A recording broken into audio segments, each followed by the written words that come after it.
Hello, friends, everybody. Just let a few people add. Okay, तो welcome to UG talks with the toppers with Priya और I am Priya Dikshit. I hope you know guys.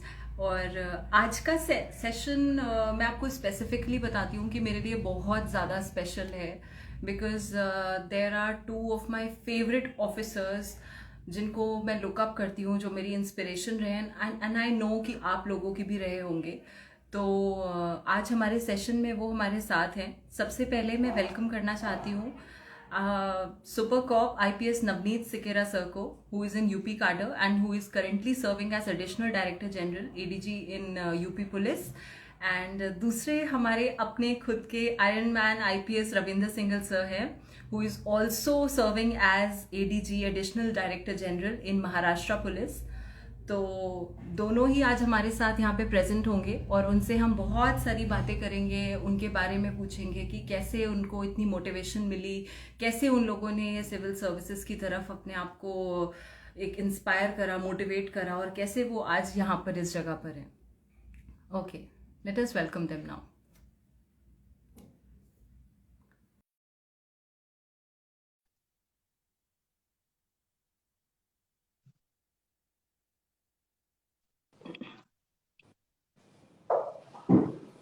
Good evening sir.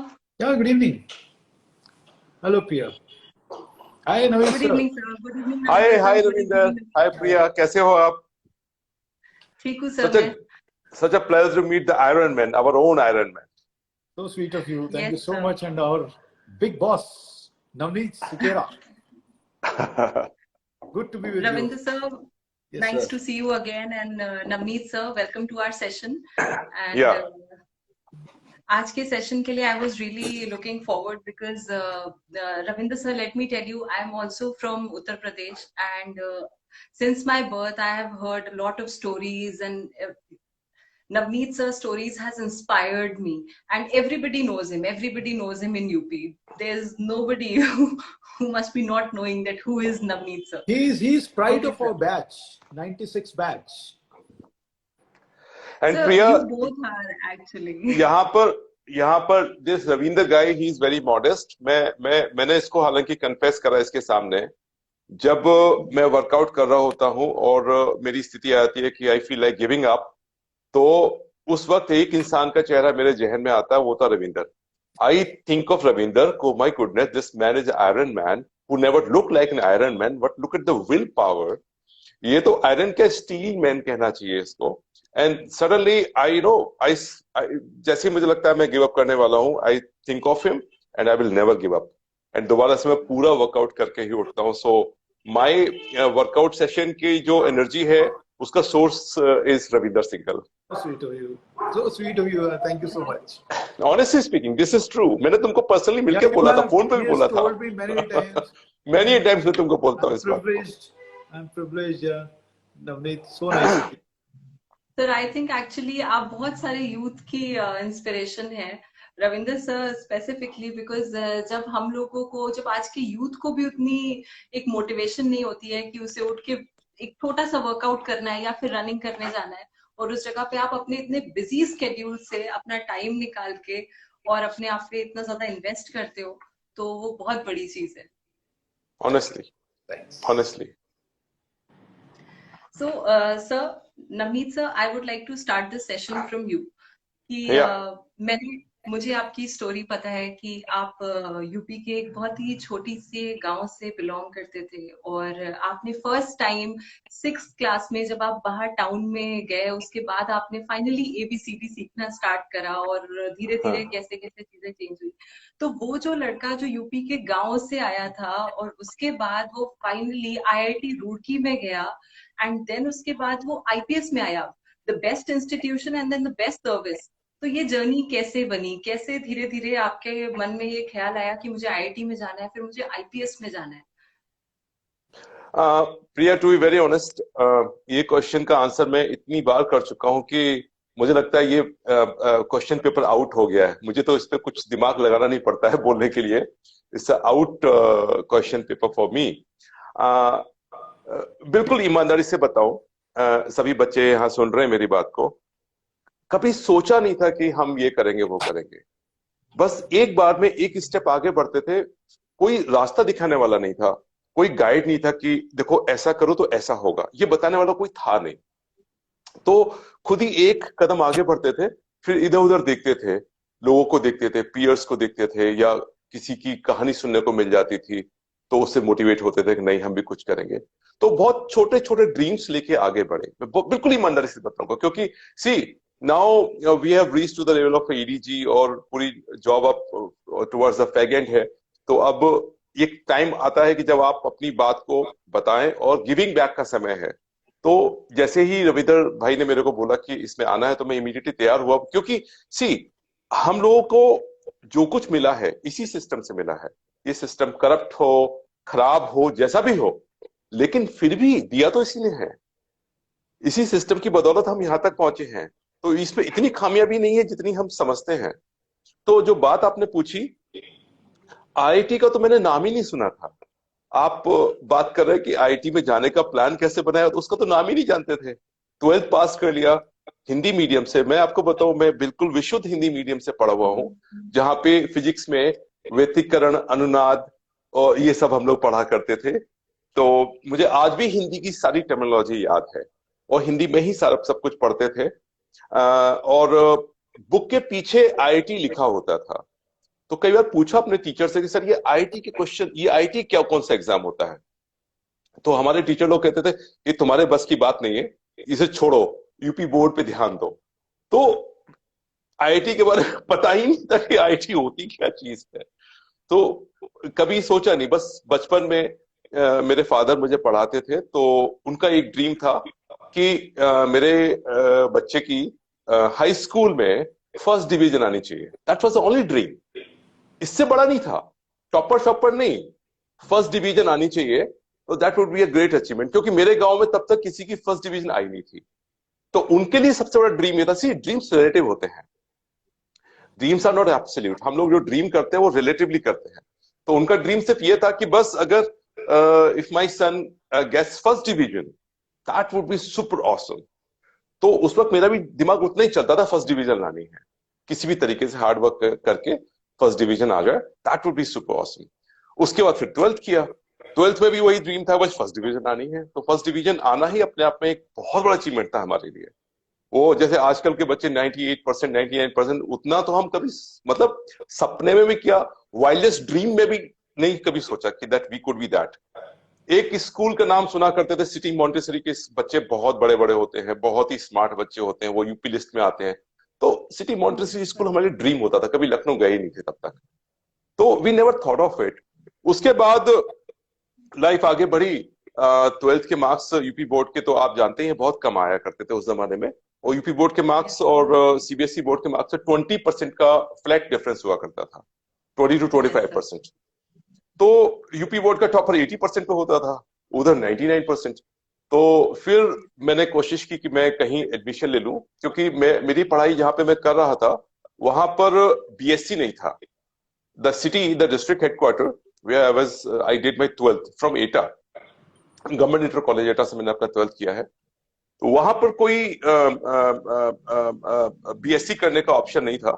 तो BA करना, मतलब BA के subject मेरी समझ में नहीं आते थे। मुझे मैथ्स फिजिक्स समझ में आती थी, तो मुझे साइंस स्ट्रीम ही पढ़ना था। तो फिर उसके बाद मैंने कोशिश की कि मैं एडमिशन लूं कहीं पे। तो कई जगह फॉर्म वॉर्म लेने गए। तो एक बड़ी अच्छी बात यह रही कि मैंने इस बात को कहा भी है कि अगर आप कुछ करने की कोशिश करेंगे ना, कुछ करना चाहते हैं और कुछ वाकई बड़ा करना चाहते हैं, आप बड़ा सोचते हो, बड़ी कभी कभी मुंह से बड़ी बात निकल जाती है, तो आपके आसपास के लोग जरूर आपका मजाक उड़ाएंगे, ह्यूमिलिएट करेंगे। ये होना तय है। अगर आप कुछ अच्छा सोच रहे हो, कुछ क्रिएटिव सोच रहे हो, कुछ नया करने की सोच रहे हो, तो मजाक तो बहुत उड़ता है। और मेरे साथ भी यही हुआ, हर कदम पे एक मजाक उड़ता था। इंग्लिश बहुत खराब थी, क्योंकि हिंदी में माध्यम से मेरी पढ़ाई हुई, और हमारे टीचर्स भी जो थे उनकी भी जो प्रोनाउंसिएशन था वो इतना ऐसा था कि जब हम लोग उसको बोलते थे तो पूरा क्लास हंसता था। हम समझ ही नहीं पाते थे ये हंस क्यों रहे हैं, मतलब मैंने तो ठीक ही बोला है, बिकॉज हमने वही सुना था, हमने वही सुना था और वही हम बोल रहे हैं, तो उसमें गलत। जैसे for example even in Roorkee में इंजीनियरिंग क्लासेस में भी मैं इक्वेशन को बोलता था यूकेशन, क्योंकि हमने 10th एंड 12th में हमारे टीचर्स यूकेशन बोलते थे, यूकेशन नंबर 1, यूकेशन नंबर 2, हम भी वही बोलते थे। तो ऐसी गलतियों पे जो हमारे साथ के लड़के होते थे बहुत हंसते थे, तो हम लोग पास सिवाय खिसियाने के और कोई ऑप्शन नहीं होता था, क्योंकि हमारे हमें बताने वाला भी कोई नहीं था कि तुम ये गलत बोल रहे हो। सो आपको खुद ही सोचना पड़ता था कि हम कहाँ गलत बोल रहे हैं। तो जगह जगह स्टेप स्टेप से गलतियां होती हैं, आप सीखते हो।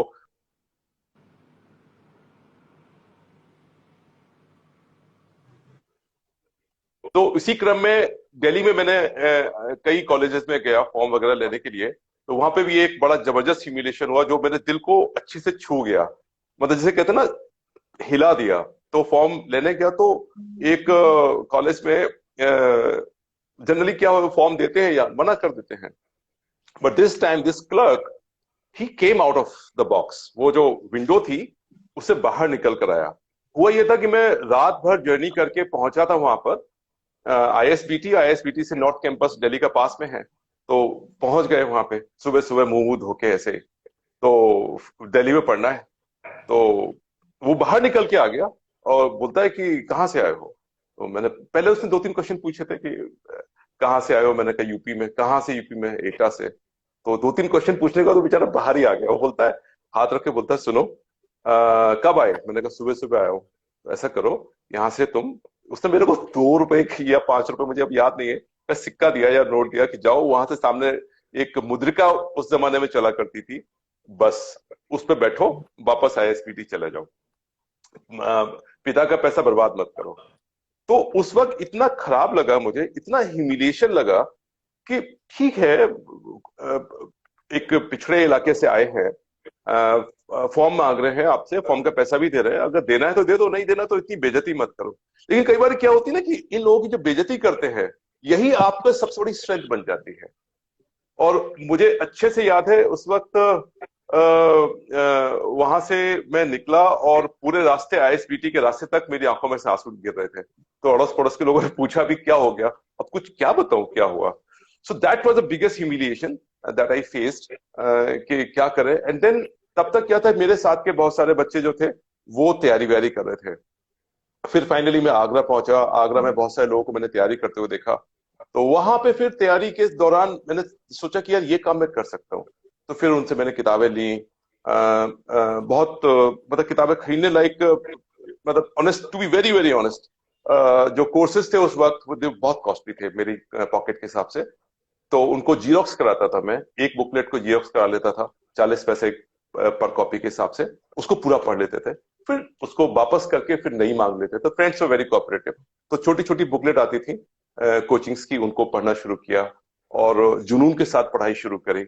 और मैंने महसूस किया, क्योंकि एक चीज है कि अगर जुनून हो ना, तो जो बात मैंने पहले भी कही थी, आपसे भी कही थी, कि टैलेंट कुछ नहीं होता, जुनून होता है तो टैलेंट चल के पीछे आता है। ये जितने आज बच्चे यहाँ देख रहे हैं, मैं आपको फिर से बता रहा हूँ, कभी ये मत सोचिएगा, कभी इस बात को सोच लेके डिप्रेस मत होइए यार वो टैलेंटेड है। टैलेंट कोई नहीं होता, सारे बच्चे एक से पैदा होते हैं, सारे बच्चे पैदा होते ही रोना शुरू कर देते हैं, उनको उनके बिहेवियर में कोई फर्क नहीं होता है, सिर्फ उनकी ग्रूमिंग कैसी होती है उसमें फर्क होता है।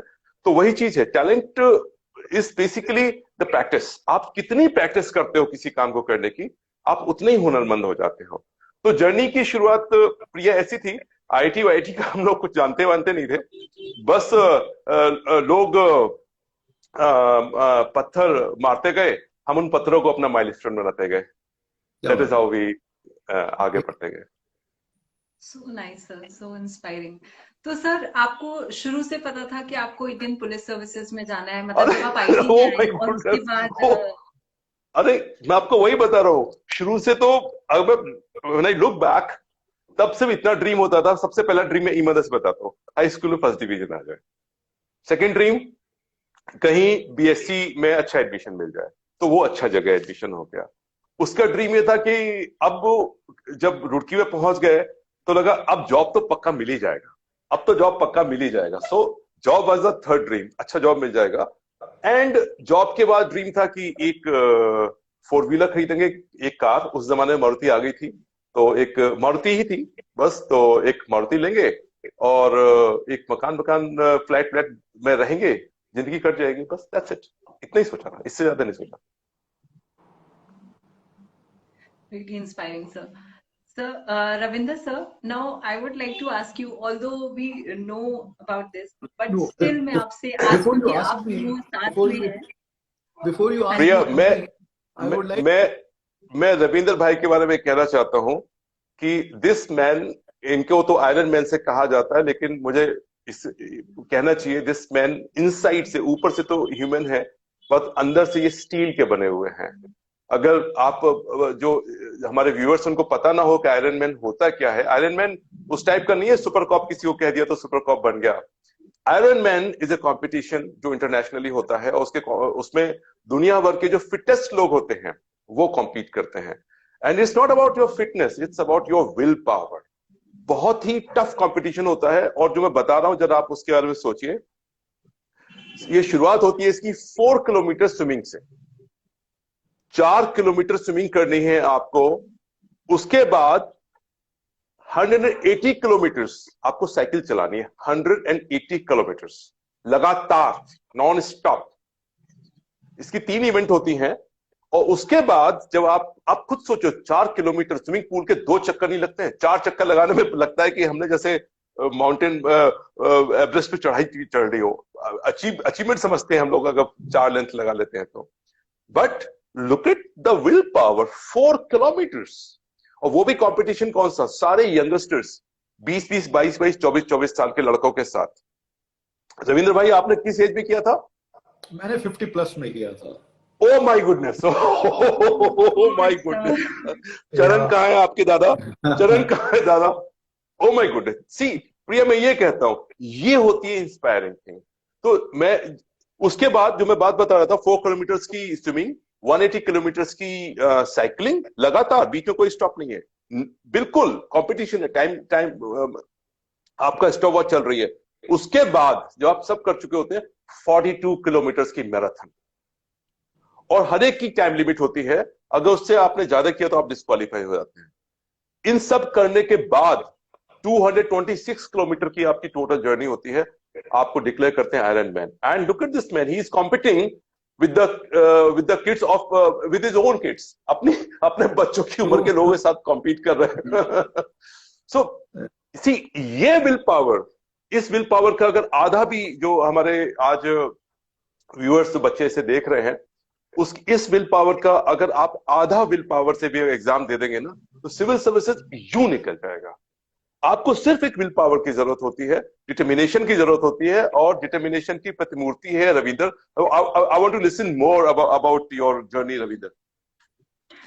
Sir actually mostly Ravindra sir, हम लोग हमेशा सुनते आ रहे हैं, और आप हमारे साथ काफी बार यहाँ पे रहे हैं, और उसके बाद हमें सिर्फ लगता था कि आयरन मैन का एक टाइटल मिला है। आज जब सर ने उसको फिर से पूरा एक बार ब्रीफ कराया ना कि आयरन मैन का टाइटल मिलता कैसे है, तो वो इमेजिन भी नहीं हो रहा है कि हाँ। ऐसा हो भी सकता है, ऐसा कोई कर भी सकता है।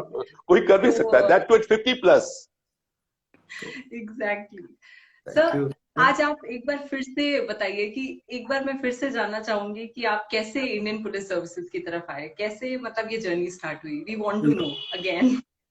Thank you so much. और मैं थोड़ा सा 2-3 मिनट लेना चाहूंगा। मेरे दोस्त हैं, मेरे भाई हैं नवनीत, और जिस तरह की इन्होंने स्ट्रगल बताई, all those viewers who are listening today, my humble request to all of them is कि आप इससे क्या सीख रहे हैं? इससे ये सीख रहे हैं कि resources should not be the crunch, कि मेरे पास में ये नहीं है, मेरे पास में वो नहीं है। आपका विल पावर और डिटर्मिनेशन आपको वहां तक लेके जाता है। जैसे नवनीत सर ने बताया कि आप अगर डिटर्मिन्ड हैं कोई चीज करने में, जैसे फॉर एग्जांपल आयरन मैन के बारे में मैंने बोला, आप डिटर्मिन्ड होने चाहिए, आपका गोल क्लियर होना चाहिए, फिर आप रास्ते आपको मिल जाते हैं, जैसे इन्होंने हाँ। अपनी जर्नी में बिल्कुल बताया।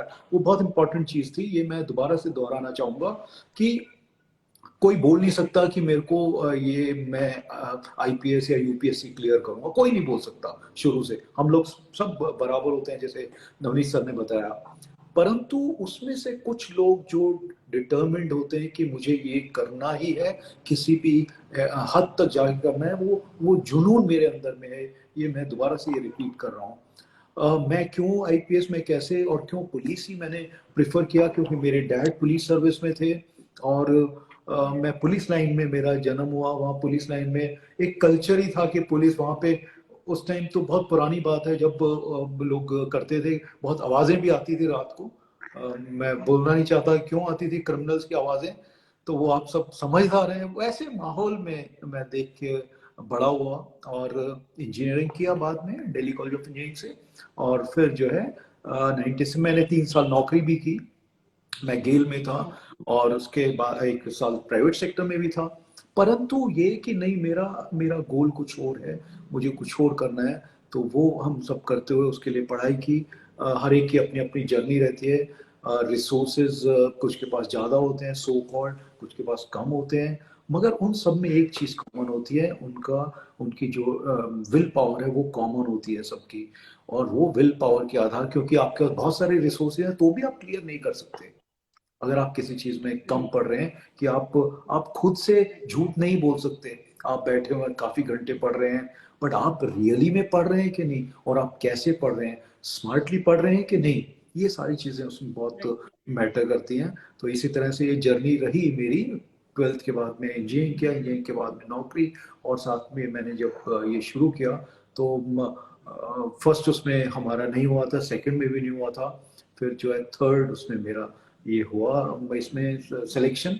और फॉर्चुनेटली हम लोग साथ में थे। उसके बाद में ट्रेनिंग का हम बाद में शेयर करेंगे किस तरह से हुई, but before that I would like to tell you that he is one of the most decorated officers we have today with अस।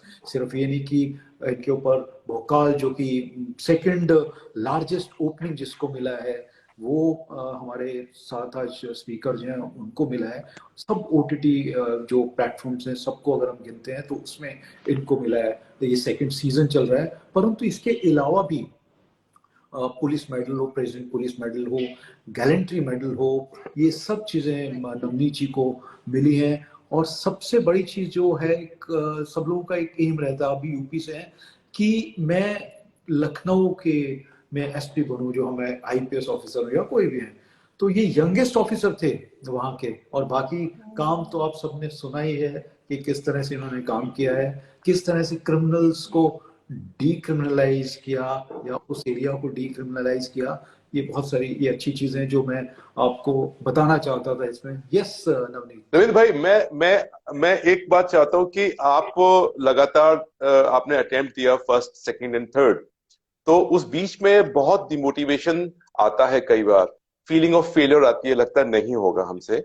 तो और पढ़ते जब तैयारी करते तब भी कई बार मन में आता है नहीं होगा, छोड़ो यार, इतने इतने बड़े बड़े कॉलेज के टॉपर शॉपर उसको एग्जाम देंगे, हम कैसे कर पाएंगे। तो उस फीलिंग को आप कैसे बीट करते थे? ये चीज हमारे जो एस्पायरेंट्स है उनको बहुत मदद करेगी कि जब आप नेगेटिव थॉट्स आपके मन में बहुत ज्यादा आने लगते हैं, उनको कैसे काउंटर करें, और स्पेशली आज के माहौल में जबकि डिस्ट्रैक्शंस बहुत ज्यादा हैं हमारे पास। जब हम लोग थे तो डिस्ट्रैक्शंस बहुत कम थे। आज की डेट में एक नया चैलेंज है कि डिस्ट्रैक्शंस भर भर के आपके पास आ रहे हैं। साथ में फायदा भी है कि इंफॉर्मेशन भी बहुत आ रही है। हम लोग के पास इंफॉर्मेशन नहीं हुआ करती थी, हम लोग नोट्स ढूंढा करते थे। आज की बेस्ट मटेरियल अवेलेबल है इनके पास इंटरनेट पे, तो उसके फायदे भी हैं, नुकसान भी हैं। तो आपकी एडवाइस क्या होगी कि नेगेटिव थॉट्स को कैसे काउंटर करें? तो नेगेटिव थॉट्स तो मैं आज भी देखता हूँ, क्योंकि आज हम जिस समय से कर रहे हैं बहुत सारी प्रॉब्लम्स होती हैं। आप पे सब लोग चाहते हैं कि पब्लिक भी चाहती है, हमारे सीनियर्स भी चाहते हैं कि हमारा परफॉर्मेंस अच्छा हो, हम लोग अच्छे से ये करें। तो परफॉर्मेंस सभी को चाहिए। परंतु उस समय जो मैं आज यूज कर रहा हूँ, मैं मेडिटेशन टेक्निक्स ने जो मैं आज करता हूँ, विजुअलाइजेशन, उस समय भी मैं करता था ये सब चीजें, कि मन में क्लियर था कि ये मेरा गोल है और ये मुझे करना है। ट्रस्ट में नवनीत, आपने भी किया होगा कि जब हम पढ़ने के लिए बैठते तो सब चीजें भूल जाते थे। कौन रिश्तेदार कौन घर में आ रहा है, कौन क्या कर रहा है, ये सब चीजें हाँ, बिल्कुल करेक्ट, कुछ चीज डिस्ट्रैक्ट नहीं करती थी। और करेक्ट, टीवी करेक्ट, वगैरह हम नहीं देखते, मैं नहीं देखता उस टाइम टीवी, मैं रेडियो करेक्ट। सुनता था। स्पॉटलाइट प्रोग्राम आता था। तो जब जब हम पढ़ के थक गए हैं तो उस टाइम पे स्विच ऑफ करते रहते थे। जैसे मैं पढ़ रहा हूँ तो सब्जेक्ट चेंज कर लिया, टॉपिक चेंज कर लिया, या कभी रेडियो सुन लिया। उस टाइम पे मैं कुछ कैसेट्स भी थी जो मिलती थी उस टाइम मार्केट में, तो उसमें उसमें ये क्वेश्चंस होते थे, तो क्वेश्चंस का आंसर तो वो दिमाग में बैठते हैं। जो आप आंख बंद करके आप सुन रहे हैं ना, तो सुनी हुई चीजें जब कोई हम डिस्कशन में होती हैं वो बहुत मैटर करती हैं। तो ये चीजें मुझे लगता है कि बहुत अच्छी तरीके से आज भी यूज की जा सकती है। बेशक हम, जैसे अब नवनीत सर ने बताया कि हम जैसे यूट्यूब पे मैं देख रहा हूँ, वहां डिस्ट्रैक्ट होता है, वो देख रहा है तो नेक्स्ट एकदम से होता है कि मैं कुछ और देख लूँ, या हम अपने आप ही दूसरे उस पे सब्जेक्ट पे या टॉपिक स्विच पे कर चले। जाते हैं। ये जो है, ये इस चीज का ध्यान रखना बहुत जरूरी है। डिस्ट्रैक्ट करते हैं बहुत सारी चीजें। तो मैं इस तरह से मेरी जर्नी रही। नवनीत, आप कुछ ऐड करना चाहेंगे इसमें? मैं एक चीज मैं बताना जरूर चाहूंगा कि डेली पढ़ाई में मैं अपना एक टारगेट बनाता था, कि फॉर एग्जांपल मेरा टारगेट हुआ करता था, मुझे 50 पेजेस, A4 साइज के जो पेजेस होते हैं, मुझे 50 पेज भरने हैं। मतलब मुझे 50 पेज लिखना है।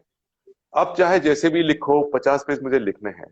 तो कई बार होता था कि 50 पेज नहीं हो पाते थे, तो 40 हो जाते थे या करीब 30 हो रह जाते थे। कभी कभी मूड आपका नहीं होता उतना, तो फिर मैं उसको ये नहीं सोचता था अब रह गए तो रह गए, अब इसको आगे नहीं करना है।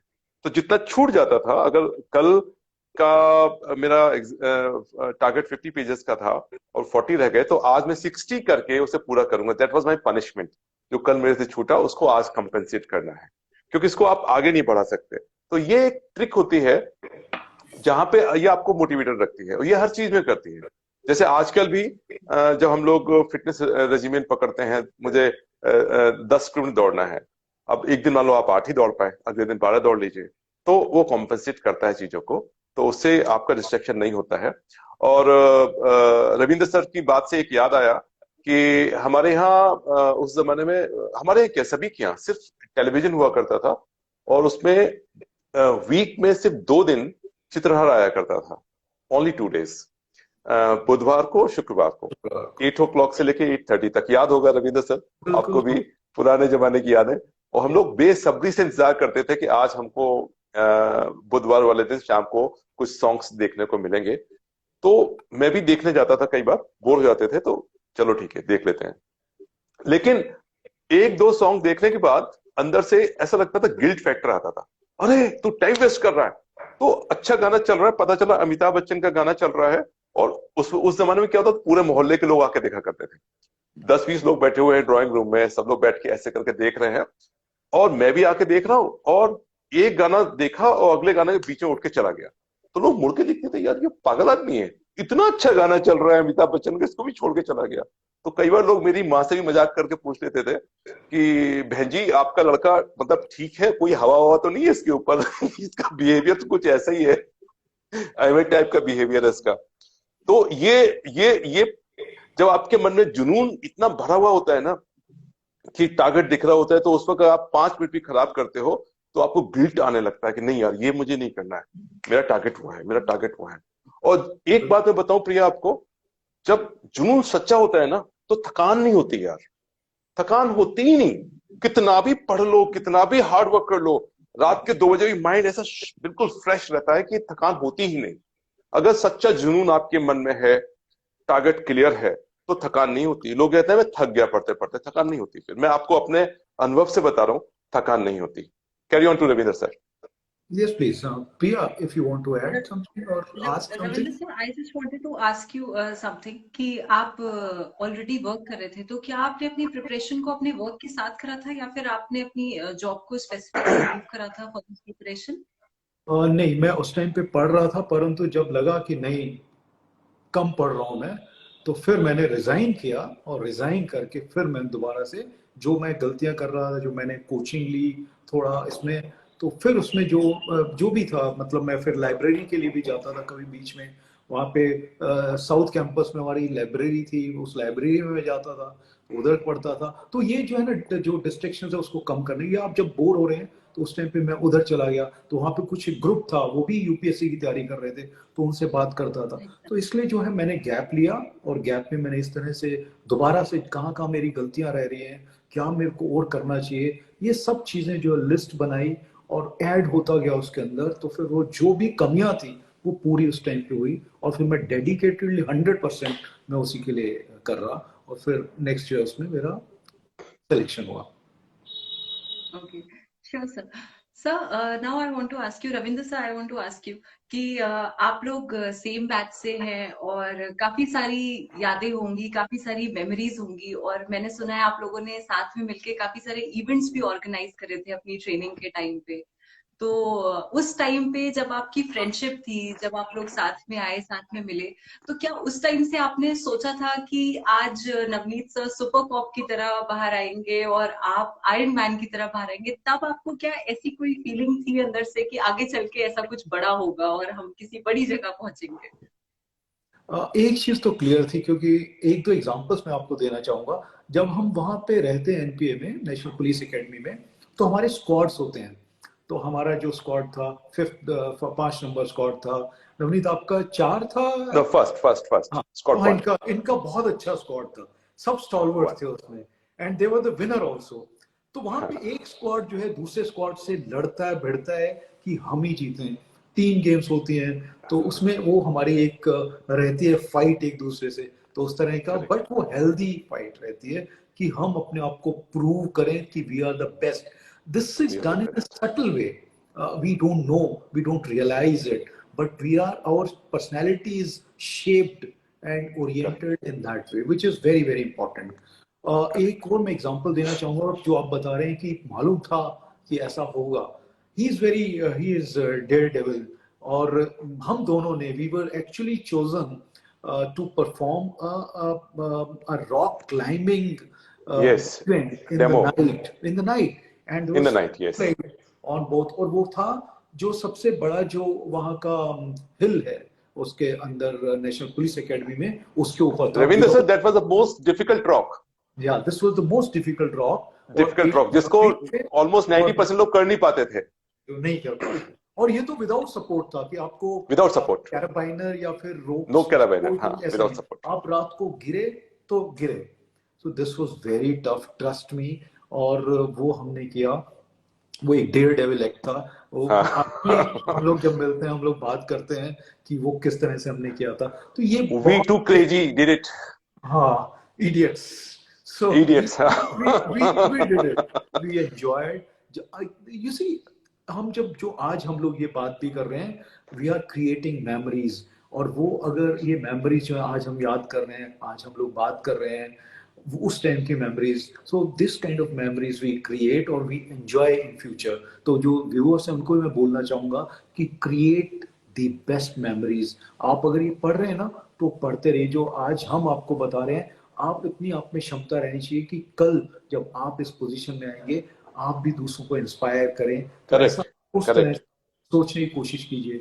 तो हम लोग जो एनपीए में बहुत सारी मेमोरीज, पढ़ने का अलग था। हम जब कई बार जाते थे तो इतना थक जाते थे, सुबह हम लोग 5 बजे हम उठते थे, पीटी करते थे। जब हम क्लास में जाते थे बहुत बारी नींद आ जाती थी, टू बी वेरी फ्रैंक।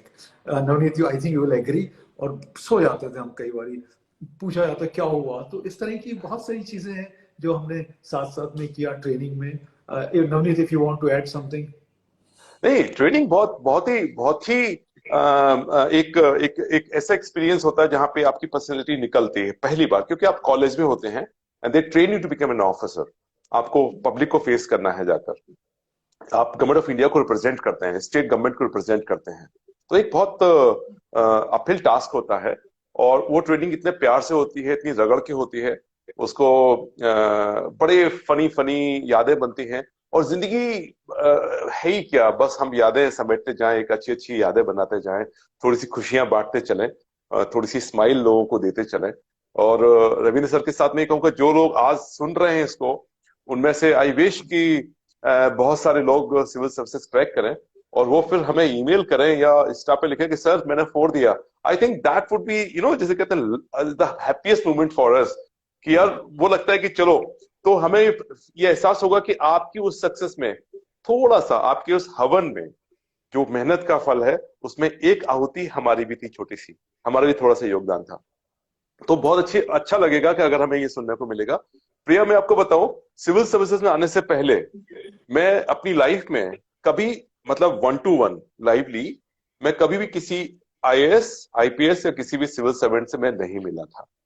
तो आईएएस आईपीएस तो जैसे हम बहुत छोटी जगह पे थे एटा में, तो उनका घर बाहर से ही देख के खुश हो जाते थे कि एक इतना बड़ा घर था।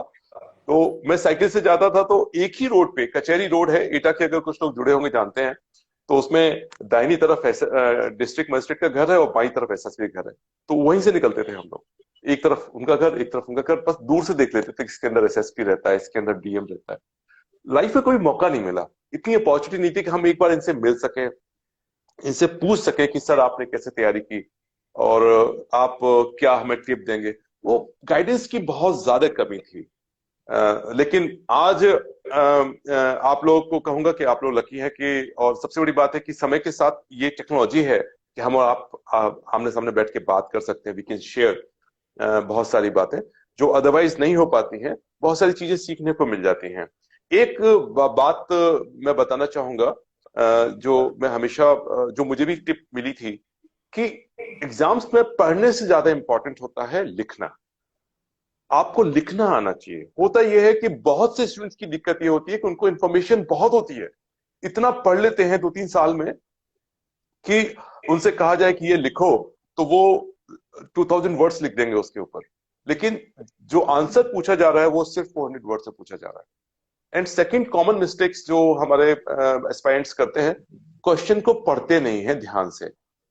ये तो रियल लाइफ की बात है कि एक क्वेश्चन को सही से समझना बहुत इंपॉर्टेंट है than giving the right answer, because if you don't understand question rightly you can not answer it rightly. तो मेरी छोटी सी एडवाइस ये है, क्वेश्चन को बहुत ध्यान से पढ़ना है, 2-3 बार उसको पढ़ना है, एंड जिसे कहते हैं आत्मसात करना, इंटरलाइज करना है उसको कि ये पूछना क्या चाहता है। कई बार वो पूछते हैं कि डिस्क्राइब, कई बार पूछते हैं एक्सप्लेन, ठीक है, कई बार कहते हैं राइट ए शॉर्ट नोट।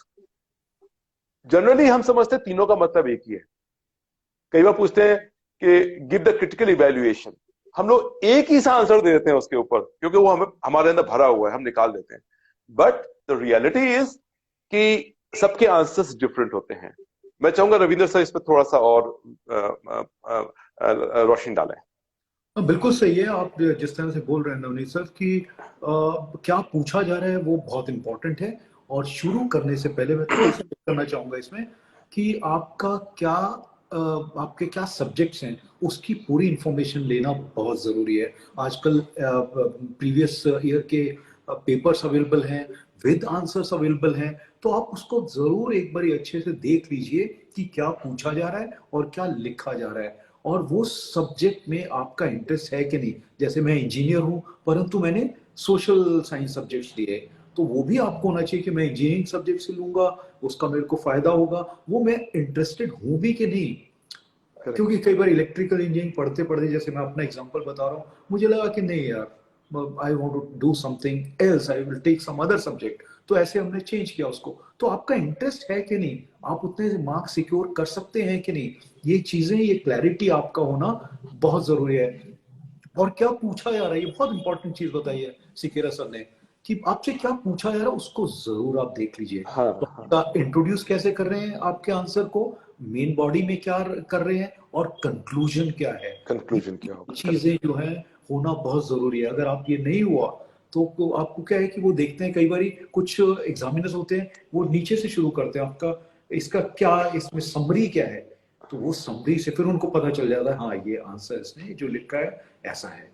तो ये तो सब्जेक्टिव जो है, जो इलेबरेट जो अपने ऑप्शनल सब्जेक्ट के उसके बारे में बता रहे हैं। इसी तरह से हम प्रीलिम्स का भी जो है वो भी बहुत इंपॉर्टेंट है, कितना टाइम है करेक्ट। क्वेश्चन, और कुछ तो सिर्फ हमको पास करना है, क्वालिफाई करना है, और जो हमारा जो मेन है उसके लिए कैसे करना है। तो ये सारी चीजें बहुत इंपॉर्टेंट है। मुझे इतना ही बोलना था, प्लीज।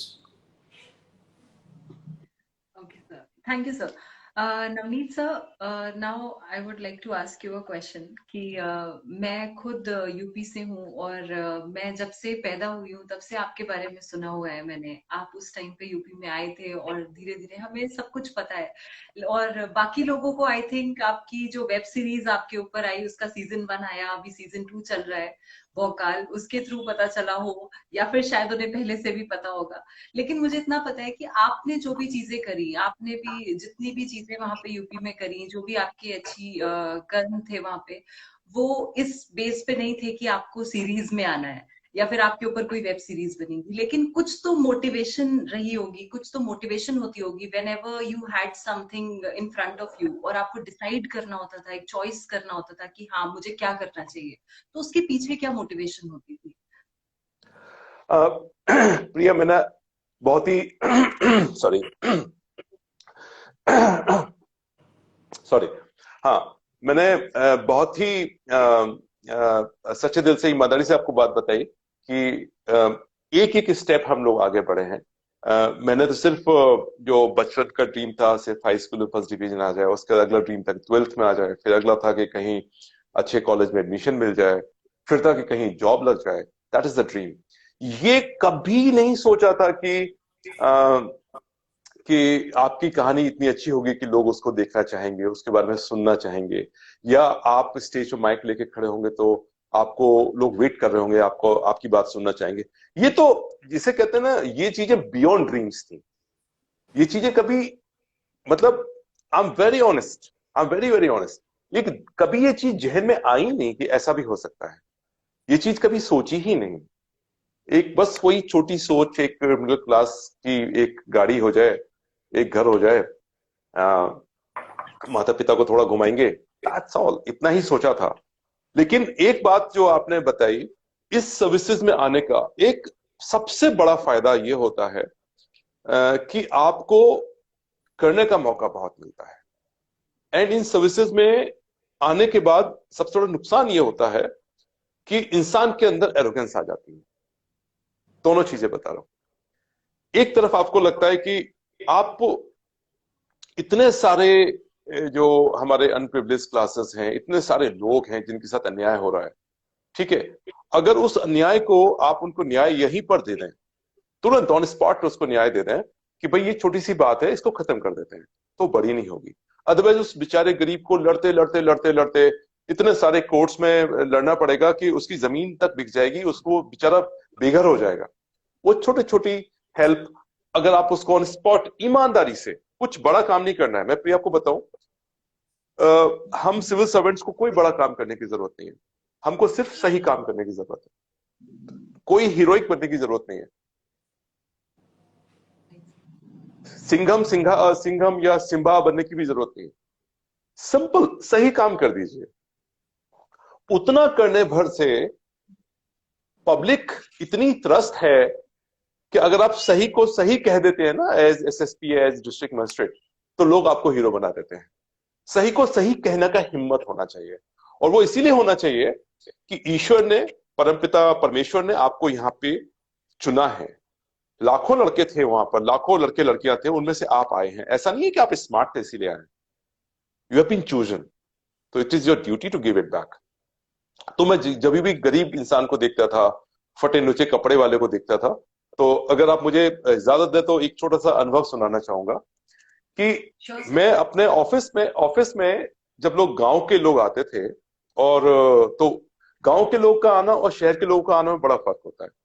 शहर के लोग आएंगे, बड़ी कारों से आएंगे, और वो पहले फोन वोन करवा के आएंगे, साहब वो फलां साहब मिलने आ रहे हैं, ब्ला ब्ला, और वो दो चार लोगों को आएंगे साथ में, वो बड़ी चौड़ी बात करके कि भाई जलवा भौकाल दिखाने के लिए आते हैं। और गांव का जो आदमी आता है वो बेचारा डरा सहमा आएगा, बैठेगा।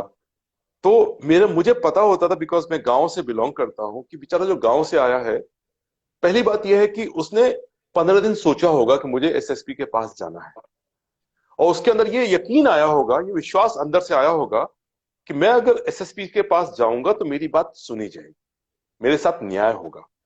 तो वो गांव से निकला होगा पैदल पैदल। सुबह उसकी माँ ने या पत्नी ने 2 रोटी को जो है कपड़े में एक आमिया के अचार में लपेट के, उसको कपड़े में लपेट के पॉलिथीन में डाल के दी होगी, क्योंकि उसका वही खाना होना है दिन में।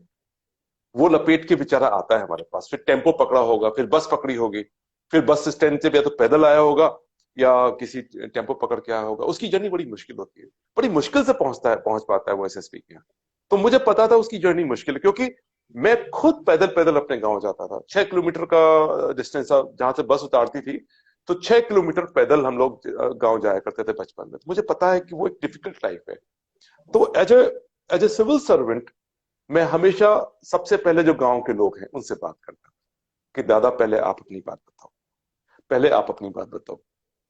तो इससे क्या होता था, जो शहर के लोग हैं मोटे ताजे खा खा कर जो गेंडे हो जाते हैं, वो वो बैठे वो चिढ़ जाते थे मेरे से कि हम तो इतनी बड़ी गाड़ी से आए हैं, हमारा कोई हमको कोई पूछ ही नहीं रहा है। मतलब इतना जलवा दिखा रहे हैं फिर भी हमें कोई पूछ ही नहीं रहा, और ये तो पागल टाइप आदमी है। गांव के लोगों से बात किया जा रहा है, गांव से लोगों से बात किया जा रहा है। तो मेरा अपना मानना ये था, कई बार लोग गुस्सा भी हो जाते थे, उठ के चले जाते थे। तो मेरा बहुत ही पोलाइट उनको रिप्लाई होता था कि सी मैं आपकी बात भी सुनूंगा, आप कार से आए हो, अगर आप जल्दी में हो तो आप चले जाओ, वापस आ जाना, आपको 5 मिनट लगेगा वापस आने में। ये बेचारा 15 दिन में एक बार आया है, अगर ये वापस चला गया ना, ये दोबारा नहीं आएगा। तो ये एक बहुत छोटी सी बात है जिसको कि हमें ध्यान रखने की जरूरत है। तो जब आप ऐसे काम करते हैं तो बहुत यादें बनती हैं आपकी। तो एक जो बात मैंने आपसे कही थी, और वो यादें आपको मोटिवेट करती हैं और आगे बढ़ने के लिए। उनकी दुआएं जो होती है ना, ये बातें साइंटिफिकली तो मैं प्रूफ नहीं कर सकता, लेकिन कहीं ना कहीं मुझे लगता है कि हजारों लाखों लोगों को जिनकी हम लोगों ने मदद की है, किसी न किसी तरीके से, पूरी मदद ना हो पाई हो, आधी ही सही वो की है, उनकी दुआएं आपका मोटिवेशन लेवल बहुत बढ़ा के रखती हैं। आपको कहती नहीं, आपके आपने अच्छा किया है तो आपके साथ भी अच्छा होगा, कीप मूविंग।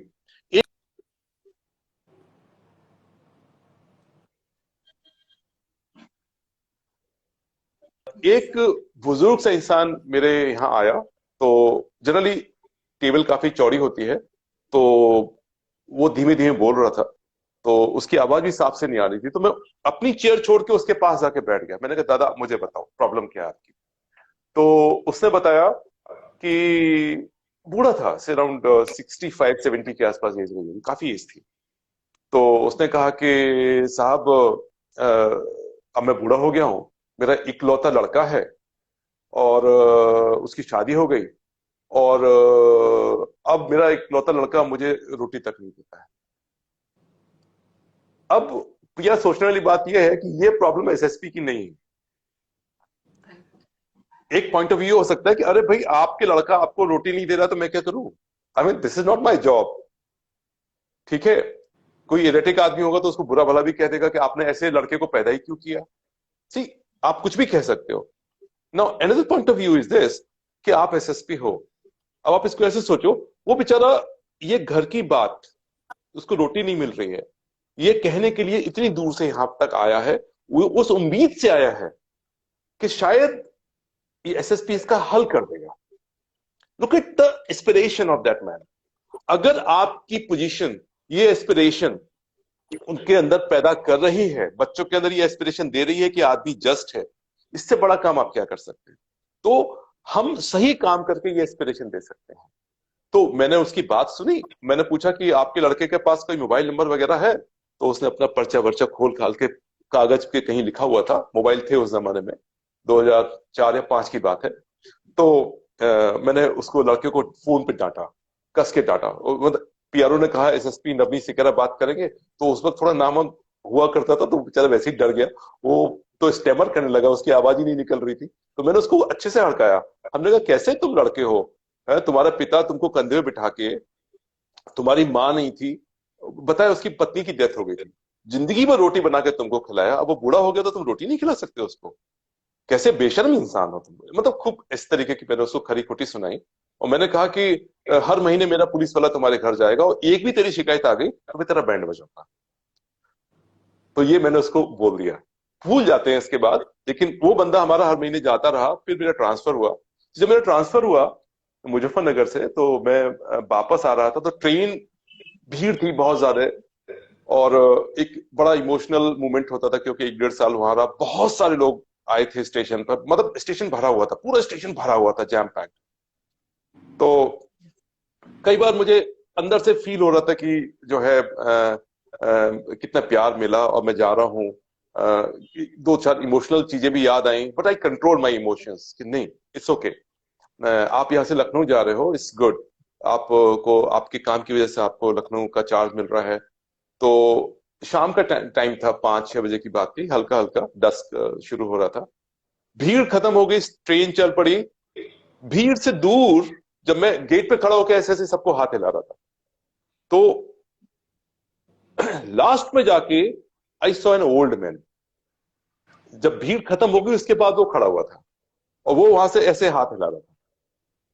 देन सडनली मेरे दिमाग में चमका, ऑलमोस्ट 30 सेकंड के बाद, अरे ये तो, मुझे लगा ये मैंने देखा हुआ है कहीं पे। तो मुझे याद आया कि ये तो वही बुजुर्ग हैं जिनको मैंने एक बार इनके लड़के को डांटा था। तो ये बात इतना अंदर तक मुझे, जिसे कहते हैं ना, इतना प्यार अंदर उमड़ आया मेरे अंदर कि जो मैंने इमोशंस कंट्रोल किए हुए थे मेरे से कंट्रोल नहीं हुए। मैं तुरंत गेट से अंदर आया और वॉशरूम जो होता है ना ट्रेन के अंदर, उसमें घुस गया और खूब आंखों में आंसू भर के रो लिया। किसी कि अगर हमारी लाइफ में हम किसी की लाइफ में थोड़ा सा भी चेंज ला सकते हैं, थोड़ी सी खुशी बांट सकते हैं, कर देना चाहिए। And God has given this thing, God has blessed us for such beautiful things. तो ये प्यारी प्यारे काम करते रहिए। इनकी दुआएं आपको हमेशा स्वस्थ रखेंगी, आपको खुश रखेंगी, और सबकी मदद करिए, आगे बढ़िए। That is the life. Savinder sir. Excellent, I was mesmerised. आप जिस तरह से बता रहे थे, इतने सारे एक्सपीरियंसेस होते हैं लाइफ में, अगर हम यस, उस पे बताएंगे तो पूरा उसी पे चला जाएगा। एंड चला आई जाएगा। थिंक ये स्टोरीज बहुत इंपॉर्टेंट है बतानी, क्योंकि ये इससे आप इंस्पायर होते हैं। आईपीएस या आईएएस या कोई भी सर्विस का तंबा लगना is not important, it's not but आप इम्पॉर्टेंट, इट्स वहां नॉट पे इम्पॉर्टेंट। जाके जो सर्विस देते हैं ना, वो इम्पोर्टेंट। करेक्ट, उससे ही आपकी इमेज बनती है, उससे ही लोग आपको बार बार आके मिलते हैं, उससे ही आप जब उस जिले में दोबारा जाते हैं पूरी भीड़ लगती है कि भीड़ हमारे लग जाती है। हमारे एसपी साहब, हमारे सिकेरा साहब, हमारे सीएम, हमारे हमारे वो बोलते हैं हमारे हमारे, बोलते तो हैं। जब वर्ड हाँ आता है ना, प्रिया हमारे हैं ये अपने, वो इतना अच्छा लगता है कि आप पूरे शहर के अपने हो जाते हो, उनके घर के लाडले हो जाते हो। That is the feeling. वो फीलिंग महसूस नहीं कर सकते until unless आप वहां पर हो। और वैसे जो आप बता रहे हैं, जो रोना आता है बहुत बारी आता है, जब आप किसी का बच्चा किडनैप हुआ है और जब आप हाँ, उसको दे देते हैं उसका बच्चा, वापस देते और हो वो उसको, माँ ओहो, आपके पाँव में गिर जाती है। गिर जाती हमने है। कुछ करेक्ट, नहीं किया, हमने अपनी नौकरी करी है, वो सिर्फ वो इतना इससे खुश हो जाती है कि आपकी वजह से मेरा बच्चा मिला। हमने कुछ नहीं किया, मेरे स्टाफ ने सिर्फ मुझसे बातें की, उससे इंफॉर्मेशन जो मिली उसमें हमने कार्रवाई की, तुरंत कार्रवाई की, तुरंत बच्चे को रिकवर किया, करेक्ट। उसका बच्चा उसको दिया। ये मेरा काम था, या हमारा काम है। परंतु हाँ, उसने पाँव जब पकड़ लिए लोगों के सामने, उससे बड़ा मतलब उफ, हम, बहुत बड़ा सर्टिफिकेट है वो। सही बात है। ये जो आप दैट्स अ बच्चों को सुन सर्टिफिकेट रहे ऑफ हो गॉड। ना, तो आप बिल्कुल इसमें बहुत अच्छा मौका है इसमें काम करने का, इन सर्विसेज में। I think correct, we are specially chosen by God कि गॉड, आपके वी थ्रू आर ये, blessed. which is so very important. तो आप बिल्कुल सही बोल रहे रविंद्र हैं sir, Navneet, absolutely. I am relating everything with you, whatever you said. Ravindra Yes. Sir, मैं एक पर्सनल एक्सपीरियंस यहाँ पे बताना चाहूंगी, बिकॉज आप जैसे जैसे मैं सुनती जा रही हूँ, मतलब literally I am getting goose bumps. कुछ 3-4 साल पहले नवनीत सर का एक इंटरव्यू आया था, और मैं उस टाइम पे उनमें उसमें उन्होंने एक चीज बोली थी कि अगर कोई इंसान अगर किसी लड़की को परेशान करेगा यूपी में, तो आजकल पुलिस के हाथ इतने आगे कि तुम पाताल में भी होगे तो वहां से भी तुमको पकड़ के लाएंगे। सर मैं आपको बताऊं, कुछ साल पहले मेरे साथ एक इंसिडेंट हुआ, और मैंने उसके 3 दिन पहले, आई डोंट नो हाउ, मैंने 3 दिन पहले ये इंटरव्यू सुना था, और मैंने सर को सुना था। मुझे कुछ नहीं पता था क्या आईपीएस होता है, बस मैंने सुना था कि पुलिस वाला है कोई, और उसने ये चीज बोली है कि आजकल तो आप पब्लिक वाईफाई से करोगे तो भी आपको पकड़ लिया जाएगा, और ऐसे। एंड सर ने बोला कि आपको उस पर रिएक्ट करना है, आपको रुकना नहीं है, आपको उस जगह रुकना पे नहीं अपने है। आप को। हाँ, चुप नहीं रहना है, और सर, चुप्पी तोड़ो, खुलकर आई बोलो, बोल रहे हैं। आई डिडंट मैं चुप नहीं रही उस जगह पे। और वो 3 दिन पहले का इंटरव्यू था सर, All right. वो सिर्फ 3 दिन पहले का इंटरव्यू था, जिसमें मुझे लगा कि आसपास पुलिस चौकी है और कोई ना कोई होगा। मैं अपना काम कर रही हूँ, कोई ना कोई होगा। और this is a real thing sir. आप जैसे जैसे बता रहे थे और मेरे को लगातार गूज बम्स आ रहे थे, मैं बस ये चीज बताना चाहती थी। So sweet. बहुत अच्छी बात। ओके, रविंद्र सर, क्योंकि अभी तो बातें बहुत ज्यादा अलग उस जगह पे पहुंच चुकी है, लेकिन स्टिल मैं उसको फिर से अपनी यूजी टॉक्स पे लाना चाहूंगी। और मैं आपसे एक चीज पूछना चाहूंगी कि जैसे जैसे आप सर, आप जैसे जैसे बेटर पोजीशंस पे पहुंचते हो, आपके ऊपर और ज्यादा रिस्पॉन्सिबिलिटीज आती है, तो उसके साथ साथ कभी ना कभी आपको भी, मतलब नो मैटर आप ऑलरेडी उस जगह पे हो। 2 second, So I think sir का नेटवर्क या कुछ, नेटवर्क इशू है उनका। हाँ, लेट मी एक्सेप्ट।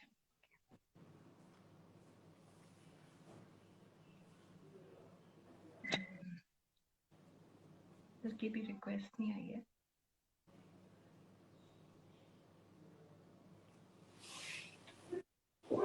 फोन का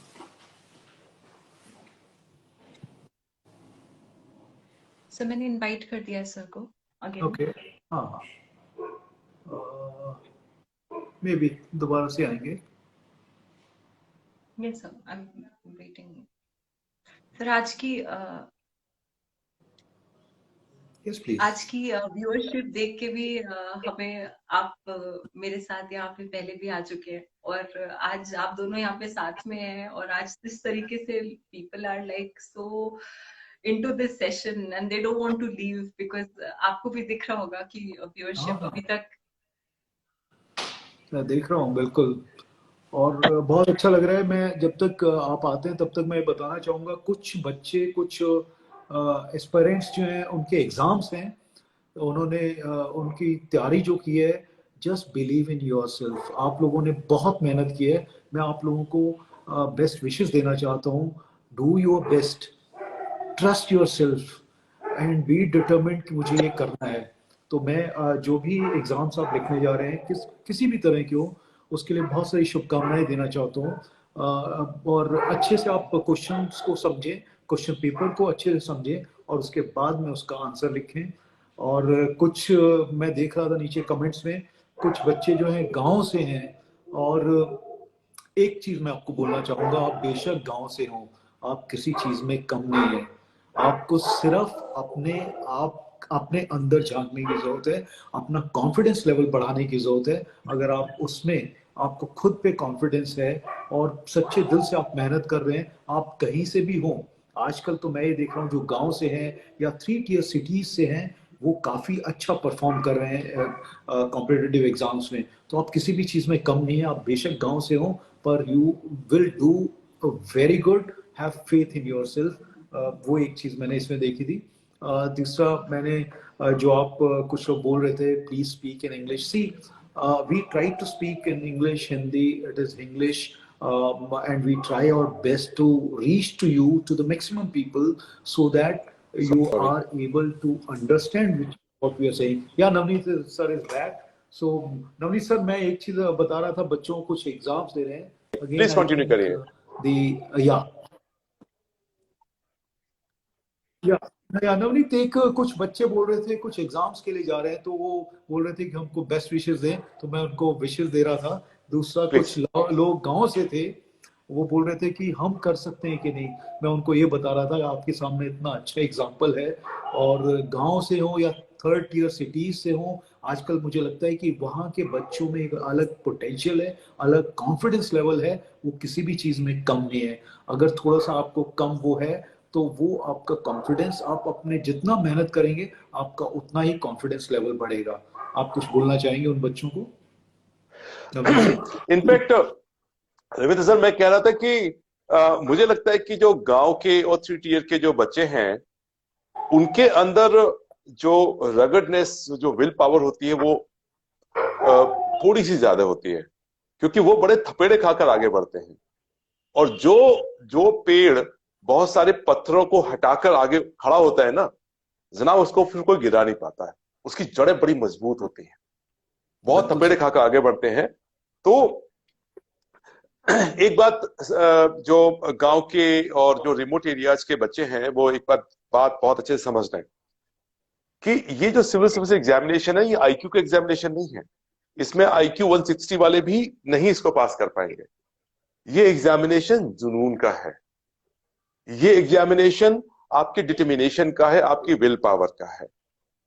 और इसमें उन चीजों के अंदर उसको अगर आप मैनेज कर सकते हैं अपने, basically it's all about controlling your own mind.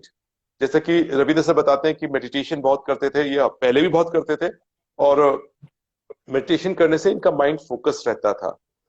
तो अगर आप उसको फोकस कर लें, फोकस साहब इतनी बड़ी चीज होती है कि जैसे आजकल सर्दियां चल रही हैं और आपने देखा होगा कि धूप जब आती है तो हम लोग जाके बाहर बैठ जाते हैं पार्क में, भाई इतनी अच्छी धूप लग रही है, मजा आ रहा है। तो वो जो धूप का मजा हमें मिलता है, लेकिन आप सोचिए अगर उसी लाइट को आप एक कॉन्वेक्स लेंस से फोकस कर दें, करके देखिए, आग लगा देती है। इतनी सॉफ्ट लाइट जो आपको एक हल्की वार्मथ देती है, लेकिन अगर उसको आप फोकस कर देते हैं तो नीचे पड़ा कागज का टुकड़ा ऐसे धू धू करके जलने लगता है, आग लगा देती है। तो ये फोकस होना बहुत जरूरी है। अगर आप किसी भी एनर्जी को फोकस कर लेंगे ना, कहीं पे भी फोकस कर लेंगे, तो वो होना तय है। और ऐसा नहीं है कि आपको हमेशा ऐसा करना है, लंबे समय तक करना है ना, ऐसा नहीं है। लाइफ में सिर्फ हार्डवर्क ही एक ऑप्शन नहीं है, हार्डवर्क भी जरूरी है, पार्टी भी जरूरी है, पेरेंट्स के साथ घूमना, फ्रेंड्स के साथ मस्ती, सब कुछ लाइफ का हिस्सा होते हैं। लेकिन जो यंगस्टर्स हैं उनको मैं एक सलाह दूंगा कि आजकल जिंदगी जो है ना, पहले 50, 55, 60 पे खत्म हो जाती थी, अभी 80 तक चलती है, 90 तक चलती है, और अच्छी वाली चलती है। तो आपको सिर्फ अपनी लाइफ में 18 से लेके 25 तक 7 इयर्स आप फोकस कर लीजिए, अपनी लाइफ को बना लीजिए, अपने करियर को, ठीक है। उसके बाद 70 साल अगले पूरा मौज करिए। इट्स वेरी इंपॉर्टेंट कि अगर इन 7 इयर्स में आपने पार्टी ज्यादा करी तो फिर पूरी लाइफ की पार्टी आपकी थोड़ी सी गड़बड़ा जाएगी। लेकिन इस 7 इयर्स में आपने अपने आप को फोकस किया तो आपकी party would be on for till 95। मेरे जो कहने का आश्चर्य वो आप समझ गए होंगे, वर्ड से मत जाइए, party doesn't mean exactly what party is, but मैं जो कहना चाहता हूँ इन 7 इयर्स को फोकस करने की जरूरत बहुत है। एक बात और बताना चाहूंगा कि सिविल सर्विसेज के जो भी लोग तैयारी कर रहे हैं वो एक ऑप्शन बी अपने पास जरूर रखें, क्योंकि 10 लाख 15 लाख लोग एग्जाम देते हैं और उनमें से 1000 लोग फाइनली सिलेक्ट होते हैं। तो नेचुरली बहुत बड़ा नंबर 14,99,000 लोग वो सक्सेसफुल नहीं हो पाते हैं, और हर साल यही सिचुएशन होती है, हर साल नए बच्चे और जुड़ जाते हैं।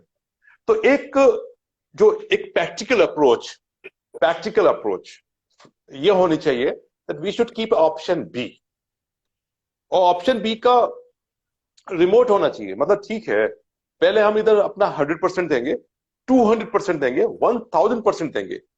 इन case we fail, we don't fall on the ground, there is option B, there is a platform, we land there. वहां से हम दोबारा अपनी जर्नी स्टार्ट करेंगे।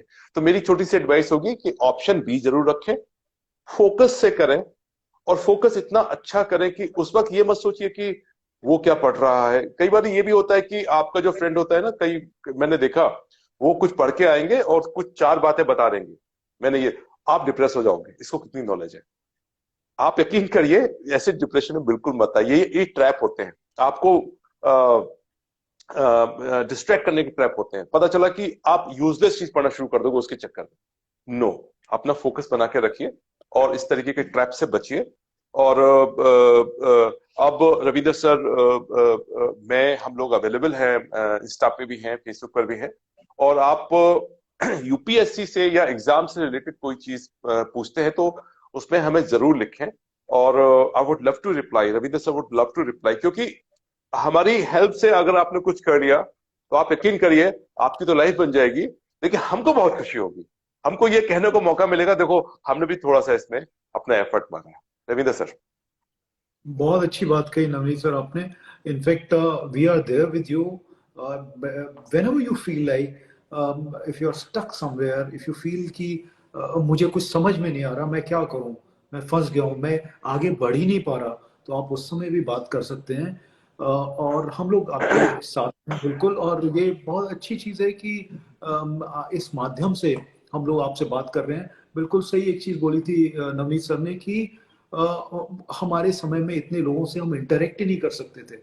Now you have heard about the officers and these officers are talking to you, it is such a big thing, take advantage of this. और ये advantage मैं इसलिए नहीं बोल रहा, मैं सिर्फ ये बोल रहा हूँ कि आपको पूछने का कम से कम एक माध्यम तो मिल रहा है। और सिर्फ उसको आगे बढ़ाने की जरूरत है कि हाँ, हमने जो गलतियां की हैं वो गलतियां आप ना करें। हाँ, अब आप, हम तो यही चाहेंगे कि आप जो सुन रहे हैं फर्स्ट अटेम्प्ट में आप लोग इसको क्लियर करें। फर्स्ट करेक्ट तो be correct. Focus, it is such a nice thing which you mention कि फोकस होना लाइफ में जरूरी है।